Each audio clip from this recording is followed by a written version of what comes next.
Le bruit te tue et tu ne t'en rends même pas compte. Je ne parle pas du bruit extérieur, mais de celui que tu portes dans ton esprit. Celui qui t'empêche de dormir, qui te fait douter, qui répète encore et encore ce que tu aurais déjà dû lâcher. Ce bruit qui se déguise en pensée, en souci, en culpabilité. Et le pire, c'est que tu t'y habitues. Tu apprends à vivre avec la tête pleine de voix qui te drainent d'énergie, avec des émotions qui t'obscurcissent, avec le besoin constant de répondre, d'expliquer, de discuter.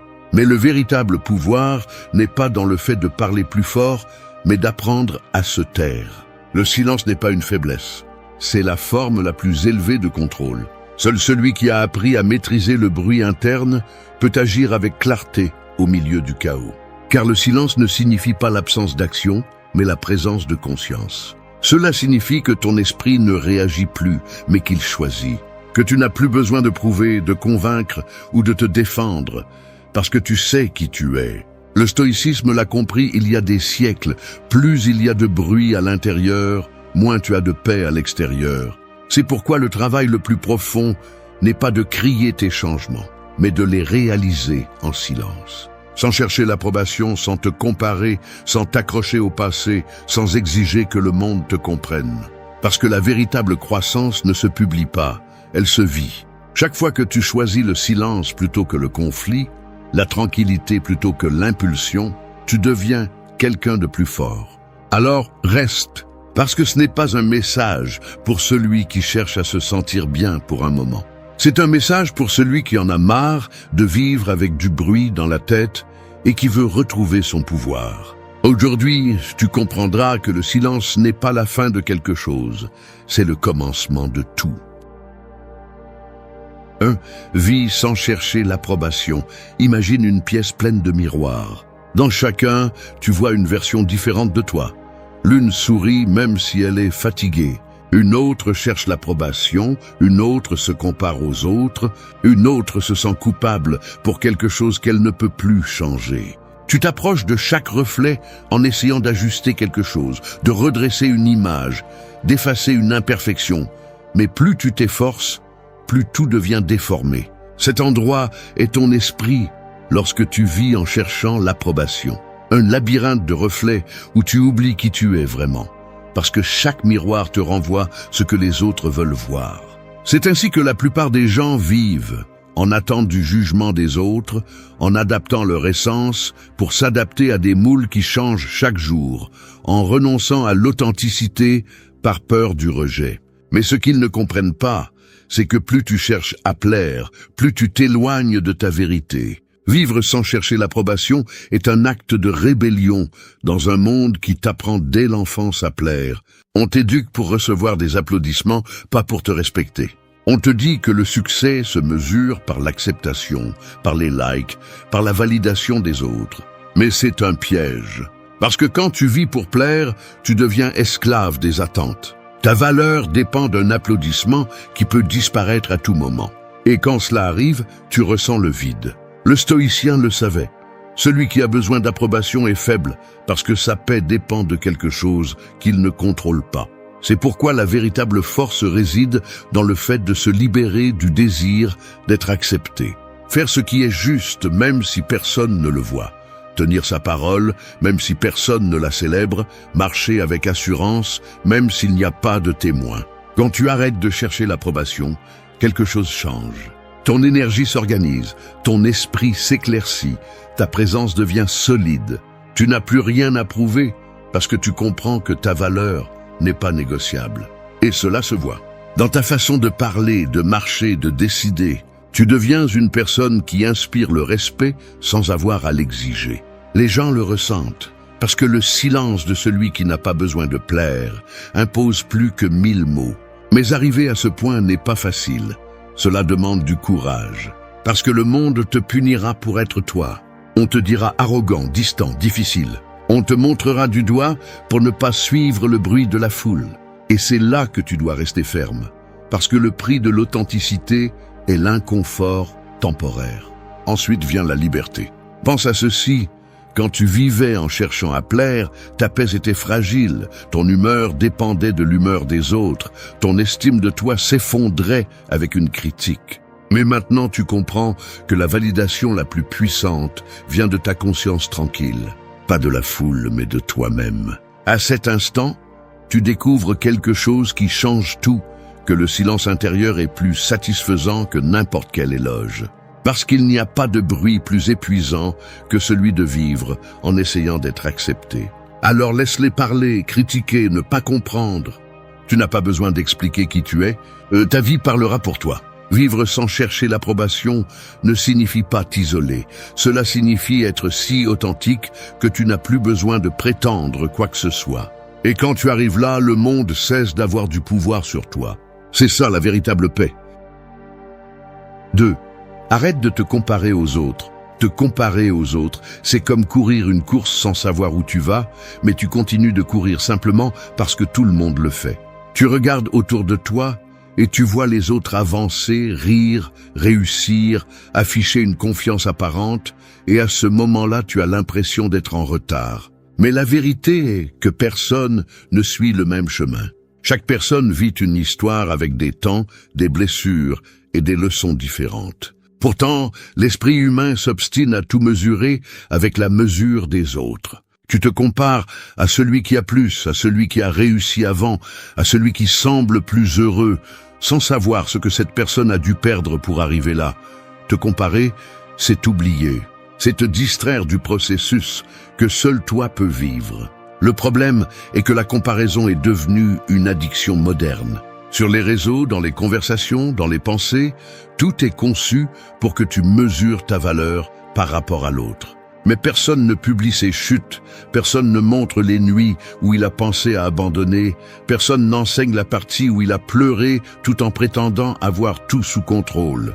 Et toi, en ne voyant que les lumières, tu oublies qu'il y a une ombre derrière chaque victoire que tu ne vois pas. Tu laisses ton esprit te tromper en te faisant croire que tu perds une compétition qui n'existe même pas. Le stoïcisme enseigne que la seule mesure valable est celle de ton propre progrès. Si aujourd'hui tu es plus sage, plus serein ou plus fort qu'hier, alors tu gagnes. Pas contre les autres, mais contre ta version précédente. La comparaison externe te vole la paix, parce qu'il y aura toujours quelqu'un avec quelque chose que tu n'as pas. Mais la comparaison interne te donne du pouvoir, parce qu'elle te concentre sur ce que tu peux améliorer. Quand tu comprends cela, tu arrêtes de ressentir de l'envie et tu commences à respecter les processus des autres. Tu te rends compte qu'il n'y a pas de haut ni de bas, seulement des chemins différents. Et à ce moment-là, le silence remplace l'anxiété. Chaque fois que tu te compares, tu perds de l'énergie que tu pourrais utiliser pour construire ta propre croissance. C'est comme regarder constamment sur le côté pendant que tu marches. Tôt ou tard, tu trébuches. Alors, concentre ton regard devant toi. Fais ce que tu as à faire, à ton rythme, avec ton but. La vitesse n'a pas d'importance lorsque la direction est claire. Personne ne se souvient de qui est arrivé en premier si à la fin, il ne s'est pas trouvé lui-même. Arrête d'observer ce que font les autres et commence à écouter ce que ton âme te demande. Quand tu arrives à arrêter de te comparer, tu ressens une étrange paix au début, parce que le silence remplace la compétition. Mais ce silence est la liberté. Tu découvres que tu n'as pas besoin d'être plus que quiconque, juste d'être toi et de bien le faire. La comparaison est le reflet de l'ego blessé, le désir de te valider à travers les réalisations des autres. Mais quand tu acceptes que la vraie valeur réside dans le processus personnel, ton esprit cesse de crier. Il commence à se concentrer, à profiter, à vivre. Et alors tu comprends qu'il n'y a pas de meilleure sensation que d'avancer sans hâte, sans regarder sur les côtés, en sachant que ce que tu fais a du sens pour toi, pas pour les autres. Alors, ne cours contre personne. Marche avec toi-même. Observe ton progrès avec honnêteté et célèbre tes petits pas, même si personne ne les voit.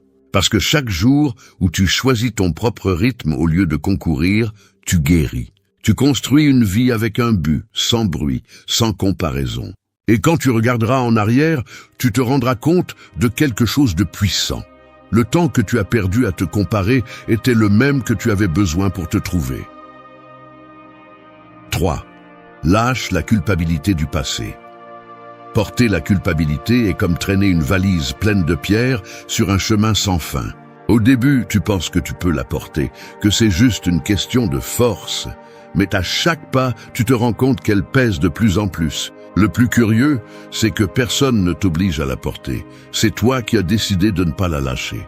Cette valise représente tout ce que tu n'as pas pardonné, tout ce que tu as fait ou n'as pas fait, tout ce qui te tourmente lorsque la journée se termine. La culpabilité ne sert pas à guérir. Elle sert à te rappeler que tu n'as pas encore appris à te pardonner. Et tant que tu ne le feras pas, tu continueras à vivre attaché à ce que tu ne peux plus changer. L'esprit a une capacité cruelle. Il peut revivre le passé encore et encore avec la même intensité, comme si les blessures ne s'étaient jamais refermées. Il te fait penser que si tu avais agi différemment, tout serait mieux. Mais la vérité est qu'il n'existe pas un passé alternatif où tu étais parfait. Ce que tu as fait était ce que tu savais faire avec le niveau de conscience que tu avais. De blâmer maintenant, c'est exiger de ton ancien toi qu'il ait la sagesse de ton présent. Et c'est injuste. La culpabilité ne corrige pas, elle te stagne. Elle te maintient coincé dans un temps qui n'existe plus, te volant l'énergie que tu pourrais utiliser pour construire ce qui vient. Le stoïcisme enseigne que la seule chose que tu peux contrôler est ce que tu fais aujourd'hui. Pas hier, pas demain. Ce qui est entre tes mains maintenant. Si quelque chose du passé te fait mal, utilise-le comme une leçon, pas comme une punition. La culpabilité doit se transformer en apprentissage, car rester à vivre en elle est comme essayer de nager avec des chaînes. Sénèque disait qu'aucune personne ne regrette d'avoir agi correctement, mais si de s'être lamentée sur ce qu'elle ne pouvait pas changer. Le pardon, surtout celui que tu te donnes à toi-même, n'est pas une faiblesse, c'est une libération. C'est comprendre que la douleur faisait partie de ta formation, pas de ta condamnation. Pour lâcher la culpabilité, tu dois d'abord accepter la réalité sans fioriture. Accepter que tu as échoué, que tu as blessé, que tu t'es trompé. Non pas pour te punir, mais pour comprendre. Quand tu le fais, tu cesses de te voir comme le méchant de ton histoire et tu commences à te voir comme quelqu'un qui apprend. Nous avons tous, à un moment donné, fait des choses que nous aimerions changer. Mais répéter le passé dans ta tête ne l'efface pas, il le rend seulement plus grand. Ce qui peut le changer, c'est ton comportement présent. Chaque bonne décision que tu prends maintenant réécrit ton histoire en silence. Te pardonner ne signifie pas oublier, cela signifie lâcher le poids. Cela signifie regarder en arrière sans que cela te fasse mal. Cela signifie pouvoir parler de ce que tu étais sans avoir honte. Parce que si tu ne peux pas te pardonner, tu vivras toujours avec la peur de répéter. Et cette peur est une prison invisible. La culpabilité ne te rend pas meilleur, elle te rend plus fragile. Elle te force à punir chaque partie de toi qui a besoin de compréhension.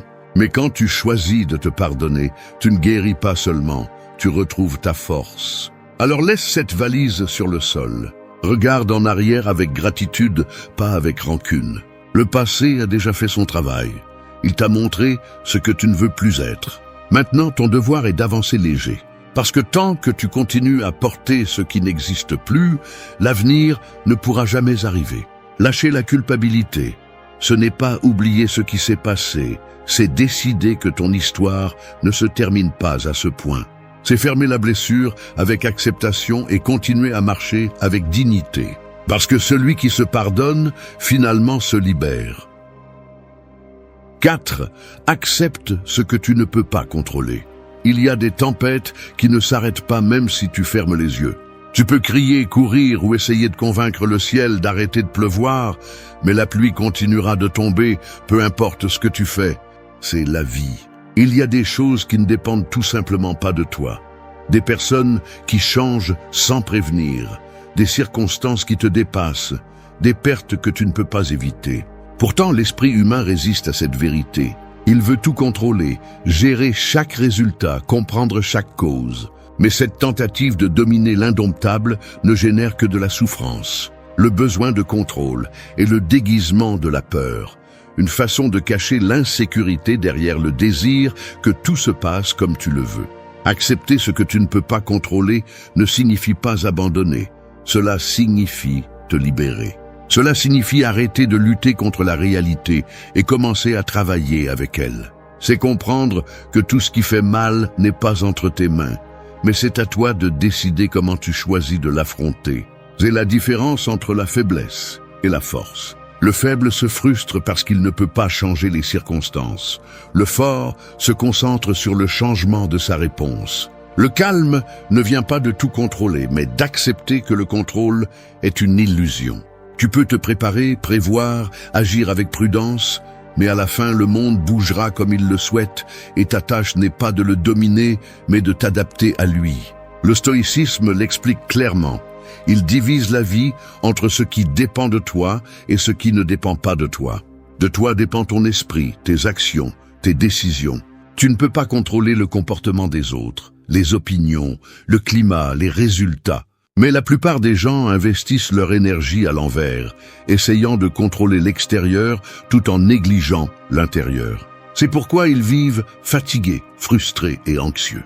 Essayer de changer ce qui n'est pas entre tes mains est comme pousser un mur en espérant qu'il bouge. Cela t'épuise et ne te mène nulle part. La sérénité apparaît lorsque tu décides de te concentrer uniquement sur ce que tu peux maîtriser, ton caractère, ta discipline, ta façon de penser. Il y a une paix qui vient lorsque tu arrêtes de résister au flux de la vie. Quand tu comprends que les choses ne se passent pas comme tu l'as prévu, non pas parce que l'univers est contre toi, mais parce que parfois tu as besoin d'apprendre à lâcher prise. Tu ne peux pas décider quand quelqu'un part, quand une opportunité se termine ou quand une étape se termine, mais tu peux décider comment tu te tiens face à cela. C'est la liberté intérieure que les sages recherchent tant, la capacité de rester calme, même si tout s'effondre à l'extérieur. Quand tu apprends à accepter, tu arrêtes de réagir avec colère et tu commences à agir avec clarté. Accepter ce que tu ne peux pas contrôler n'est pas de la passivité, c'est de l'intelligence émotionnelle. C'est regarder le chaos avec sérénité et te demander quelle partie de cela dépend de moi.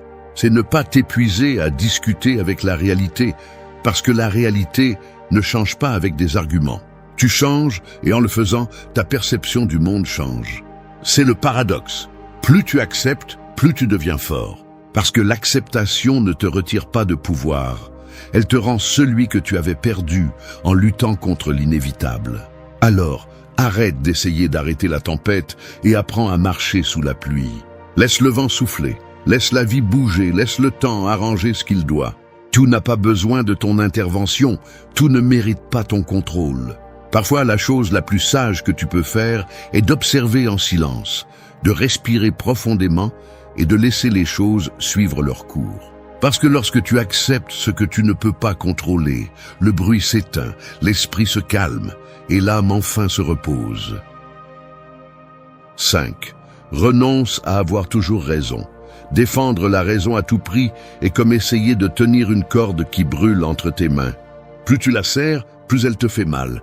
Il en va de même lorsque tu ne sais pas lâcher une discussion, lorsque tu as l'impression de devoir gagner chaque mot, chaque argument, chaque regard. Tu penses que le fait d'avoir raison te donne le contrôle, le respect ou le pouvoir, mais en réalité, cela te prive de la paix. Cela te transforme en prisonnier de ton ego, en quelqu'un qui a besoin que les autres aient tort pour se sentir valide. Ce besoin de prouver, de corriger, de t'imposer consomme une énergie que tu pourrais utiliser pour quelque chose de beaucoup plus précieux, ton calme. Le désir d'avoir raison n'est rien d'autre que de la peur déguisée. Peur de ne pas être entendu, d'être invalidé, de te sentir petit. C'est pourquoi les gens crient, discutent et s'accrochent tant à leurs opinions, parce qu'ils craignent qu'accepter d'avoir tort soit accepter de ne pas valoir assez. Mais le sage comprend que la raison n'est pas toujours du côté de celui qui parle le plus, mais de celui qui écoute le plus. Parfois, se taire n'est pas abandonner, c'est comprendre que la bataille n'en vaut pas la peine. Gagner une discussion et perdre ta tranquillité ne sera jamais une victoire. Le stoïcisme enseigne que l'important n'est pas d'avoir raison, mais de vivre avec vertu. La vertu réside dans la sérénité, dans la capacité de ne pas te laisser emporter par l'orgueil. Épictète disait que tu ne devrais pas discuter avec celui qui ne cherche pas la vérité, mais la victoire. Et tu vois cela tous les jours, dans des conversations vides où personne n'écoute, tout le monde attaque, tout le monde veut gagner. Mais celui qui cherche la sagesse ne se bat pas, il observe. Il n'impose pas, il comprend. Il ne cherche pas à avoir raison, il cherche à avoir la paix. Parce qu'il comprend qu'à la fin, la vérité n'a pas besoin de défense, le temps se charge de la révéler. Renoncer à avoir raison est un acte de pouvoir silencieux. Cela signifie choisir ton équilibre plutôt que l'impulsion de prouver. Cela signifie ne pas réagir lorsque quelqu'un te provoque, non pas parce que tu ne peux pas, mais parce que tu ne veux pas tomber dans le même piège. Tu n'as pas besoin de corriger tout le monde. Tu n'as pas besoin de clarifier chaque malentendu. Tu n'as pas besoin d'être toujours compris. Parfois, le silence est la meilleure réponse. Et cette maturité effraie ceux qui vivent du conflit. Lorsque tu ne discutes plus avec ceux qui ne comprennent pas, tu gagnes de l'espace mental. Et cet espace se transforme en clarté. Pense-y, combien de fois as-tu perdu ton calme en voulant expliquer quelque chose que l'autre n'était pas disposé à écouter? Combien de nuits as-tu passé à réfléchir à ce que tu aurais dû dire? Combien d'énergie as-tu investi à te défendre quand ce n'était pas nécessaire? Tout cela, c'était ton ego qui parlait, pas toi. Et tandis que l'ego cherche à avoir raison, la sagesse cherche à avoir la paix. La différence réside dans l'objectif. L'ego discute pour gagner, l'esprit libre choisit le silence pour préserver son énergie. Parce que lorsque tu comprends que la vérité n'a pas besoin de bruit, tu arrêtes d'essayer de convaincre ceux qui ne peuvent pas voir au-delà de leur propre filtre. Renoncer à avoir raison ne te rend pas faible, cela fait de toi ton propre maître. Cela te libère du besoin de rivaliser verbalement. Cela t'apprend à discerner quand parler et quand garder le silence. Cela te donne le pouvoir de te retirer sans te perdre, de ne pas tomber dans les provocations, de ne pas porter le poids de convaincre quelqu'un. Tu n'as pas besoin de prouver que tu as raison lorsque ta vie démontre la cohérence. Parce que la cohérence ne se crie pas, elle se remarque.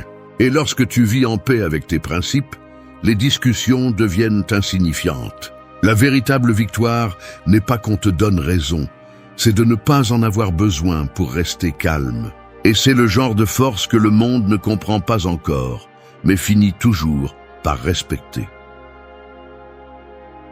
6. Remplace la plainte par l'action ou le calme. Marcher en se plaignant tout le temps est comme essayer d'avancer avec une pierre dans la chaussure, mais refuser de l'enlever. Tu t'arrêtes, tu te lamentes, tu blâmes le chemin, mais tu ne te baisses jamais pour résoudre le problème. C'est ainsi que beaucoup de gens vivent, portant de petits désagréments qu'ils transforment en discours éternels. Ils se plaignent du travail, du climat, des autres, du passé, du futur. Tout les dérange, mais ils ne font rien pour le changer. La plainte est devenue leur langue, une façon d'exister. Et l'ironie est que plus ils se plaignent, plus ils sont coincés. Car chaque plainte qui n'entraîne pas d'action ou de calme renforce la frustration et affaiblit l'esprit. Se plaindre est facile, agir est difficile. La plainte ne demande pas de courage, l'action si. Lorsque tu choisis d'agir, tu te rends responsable, tu te regardes en face et tu reconnais que tu fais partie du problème. C'est pourquoi l'ego préfère se plaindre, car il est plus confortable de blâmer le monde que de se transformer. Mais le stoïcisme enseigne quelque chose de différent. Quand tu ne peux pas changer quelque chose, change-toi. Et si tu ne peux faire ni l'un ni l'autre, alors apprends à garder le silence et à accepter. Car la plainte est un bruit inutile, et le bruit ne fait qu'augmenter le chaos intérieur. Chaque fois que tu te plains, ton esprit renforce l'idée que tu n'as pas de pouvoir. Tu te convaincs que la vie te passe par-dessus, au lieu de comprendre que tu en fais aussi partie. La plainte répétée devient une identité. Il arrive un moment où tu ne sais pas qui tu es sans elle, car tu as appris à utiliser le malaise comme conversation, comme compagnie. Mais quand tu choisis de remplacer la plainte par l'action ou le calme, quelque chose change. Ton attention se concentre, ton énergie s'organise, ton esprit se renforce. Tu arrêtes de parler du problème et tu commences à le résoudre, ou simplement à ne pas le laisser te consumer. Agir ne signifie pas toujours bouger. Parfois, l'action correcte est de s'arrêter et de garder le silence. Car il y a des situations qui n'ont pas besoin de plus de mots, mais de distance. Il y a des batailles qui ne se gagnent pas en discutant, mais en observant. L'action sans calme détruit, Le calme sans action stagne, mais quand tu apprends à les équilibrer, tout change.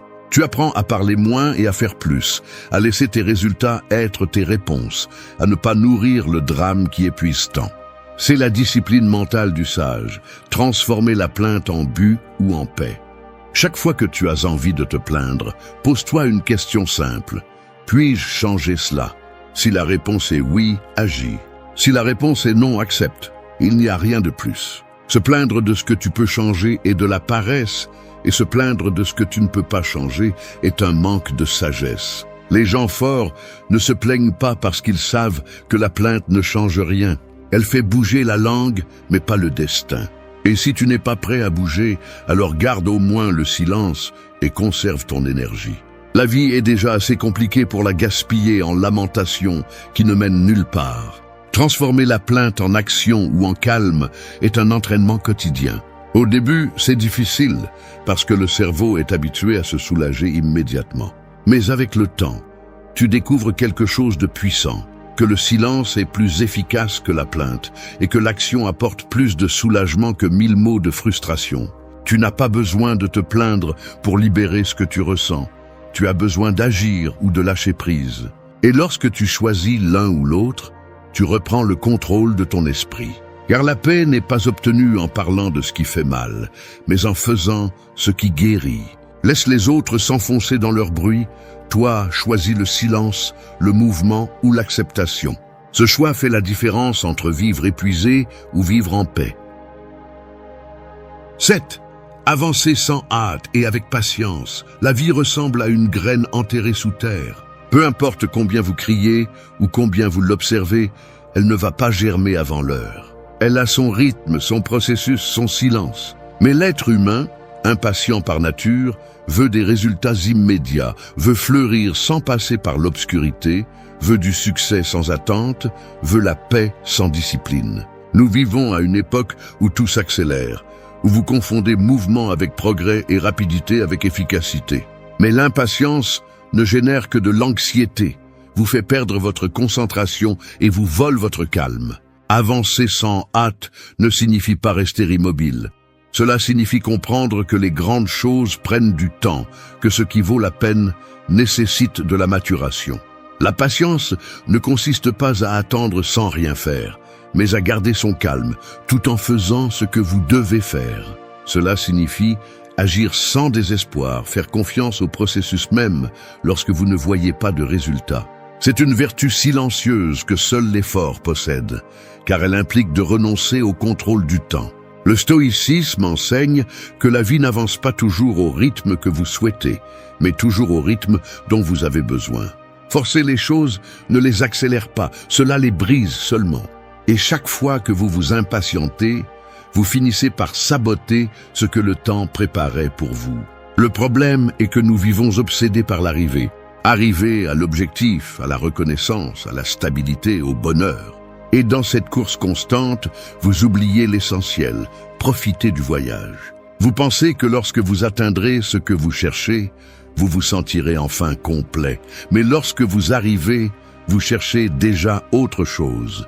L'impatience est un cercle vicieux, un piège mental qui vous fait croire que la vie est ailleurs. Mais la vie se passe ici, en 7 secondes, à chaque pas que vous faites sans vous précipiter. La hâte vous vole la capacité d'observer, d'apprendre, de ressentir. Avancer sans hâte est un acte de foi. C'est regarder vers l'avant avec la certitude que ce qui vous appartient arrivera en son temps et que ce qui ne vous appartient pas partira sans vous entraîner. Cela signifie accepter les temps du destin sans vous rendre. Marc Aurèle disait que la nature ne se précipite jamais, et pourtant tout se réalise. L'arbre ne pousse pas plus vite, parce que vous lui criez dessus. La lune ne change pas de phase, parce que vous la regardez plus longtemps. La mer ne cesse de bouger, parce que vous êtes fatigué d'attendre le calme. Tout a son rythme, et lorsque vous apprenez à le respecter, l'anxiété disparaît. La patience se démontre aussi dans la façon dont vous affrontez les obstacles. L'impatience frustre dès le premier retard. Le sage comprend que les retards enseignent plus que les réalisations, parce que chaque obstacle qui se présente sur votre chemin n'est pas là pour vous arrêter, mais pour vous renforcer. Si vous apprenez à avancer sans vous désespérer, vous commencez à maîtriser l'art de l'équilibre. Vous vous rendez compte que bouger vite n'est pas toujours avancer, et que bouger calmement n'est pas toujours perdre du temps. Parfois, la lenteur est le signe que vous faites les choses correctement. Lorsque vous choisissez d'avancer sans hâte, vous devenez invincible. Vous n'êtes plus affecté par les retards, ni par les comparaisons, ni par les doutes. Vous apprenez à avoir confiance en vous, en votre travail, dans le processus. Vous savez que les résultats arriveront quand ils devront, pas quand vous le voudrez. Et cette certitude vous donne une tranquillité que peu de gens ont. Alors ne vous désespérez pas si vous n'êtes pas encore là où vous avez rêvé, parce que ce qui est construit avec calme reste. La hâte crée du bruit, mais la patience crée du pouvoir. Avancez lentement, mais avec un but, parce que la vie ne récompense pas celui qui arrive le premier, mais celui qui arrive entier. 8. Fais de ton silence ta force. Le silence est comme un océan calme. De la surface, il semble vide, mais en profondeur, il abrite une vie immense, un pouvoir qui n'a pas besoin de bruit pour exister. C'est dans ce même silence que réside ta force la plus profonde, même si tu l'as oubliée. La plupart des gens craignent le silence, parce qu'en restant immobiles, ils entendent ce qu'ils ont évité pendant des années. Ils écoutent leur esprit, leurs émotions, leur vérité.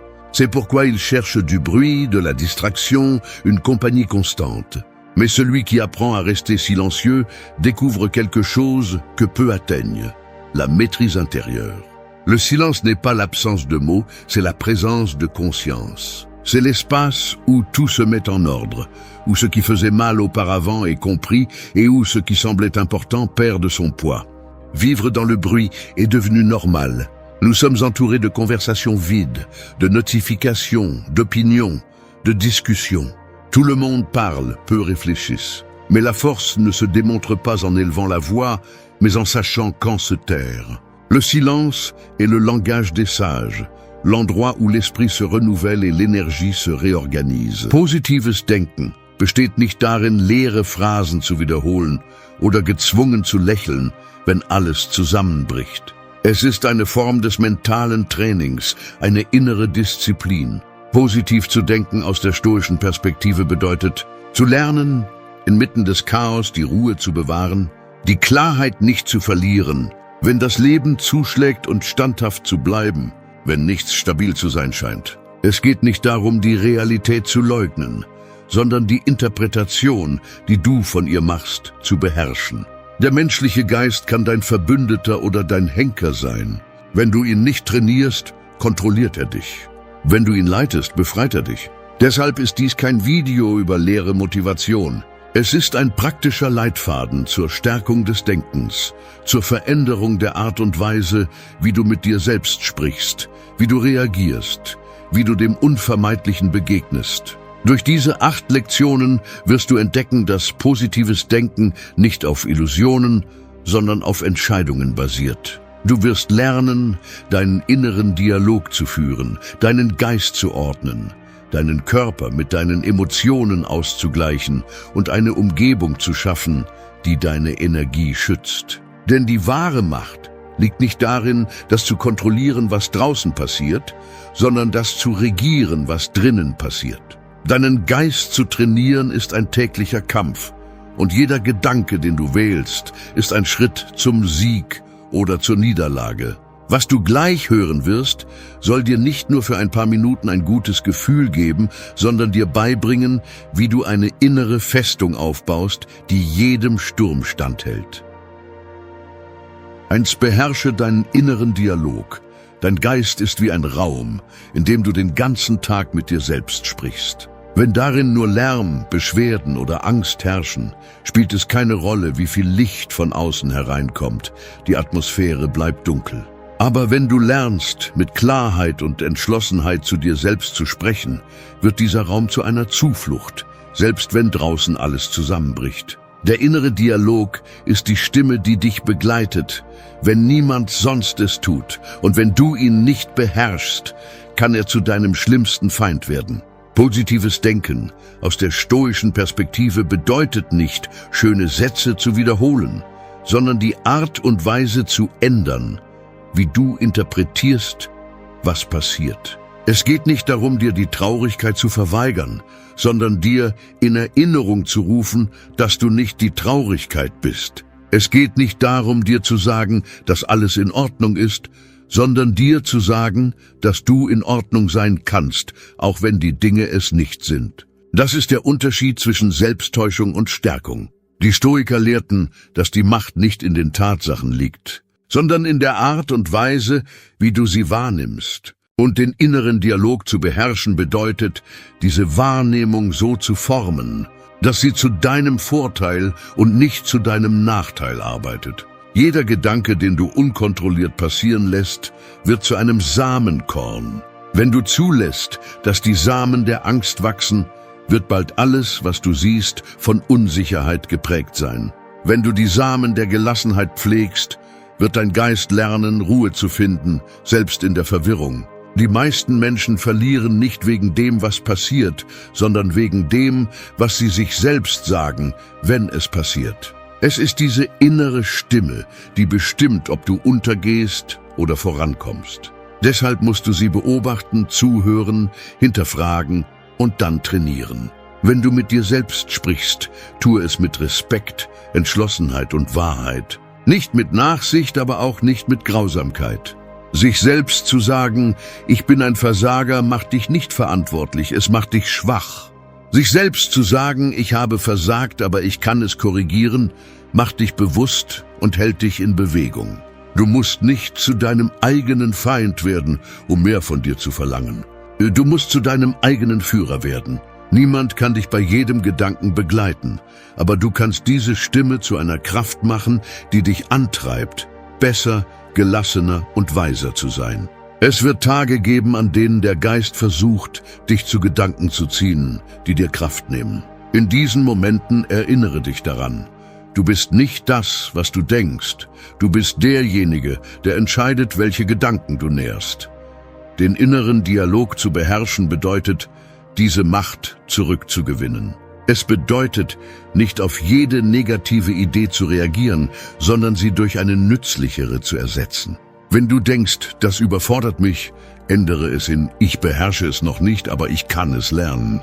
Diese kleine Korrektur ist keine Naivität, sie ist Strategie. Das Training des Geistes, positiv zu denken, beginnt mit dieser Stimme, die niemand sonst hört. Und sie zu beherrschen ist nicht eine Frage von einem Tag, es ist eine ständige Praxis. Jedes Mal, wenn du eine weisere Antwort wählst, stärkst du die Ruhe. Jedes Mal, wenn du ein gerechteres Wort zu dir selbst wählst, stärkst du deinen Geist.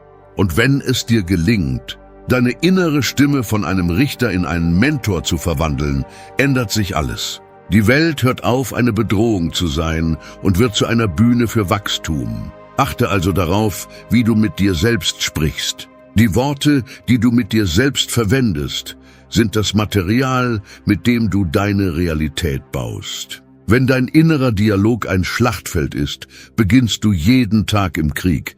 Aber wenn du ihn zu einem Ort der Disziplin und des Friedens machst, kann kein Chaos dich brechen.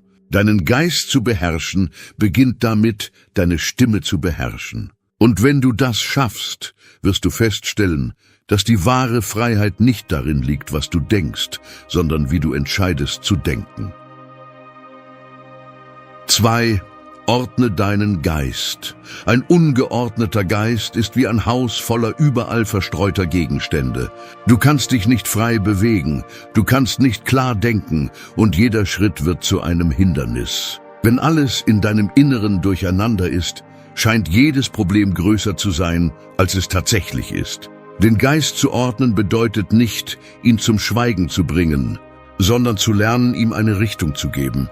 Jeden Gedanken an seinen Platz zu setzen, zu entscheiden, was deine Aufmerksamkeit verdient und was aus deinem Kopf heraus muss. Das geistige Chaos ist die stille Ursache der meisten modernen Übel.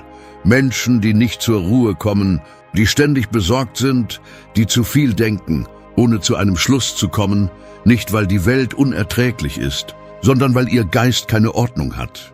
Die Stoiker verstanden, dass Klarheit nicht aus der Vermeidung von Unordnung entsteht, sondern aus dem Lernen, sie mit Absicht zu durchqueren. Jeder Gedanke hat seine Funktion, aber nicht alle verdienen es, zu bleiben.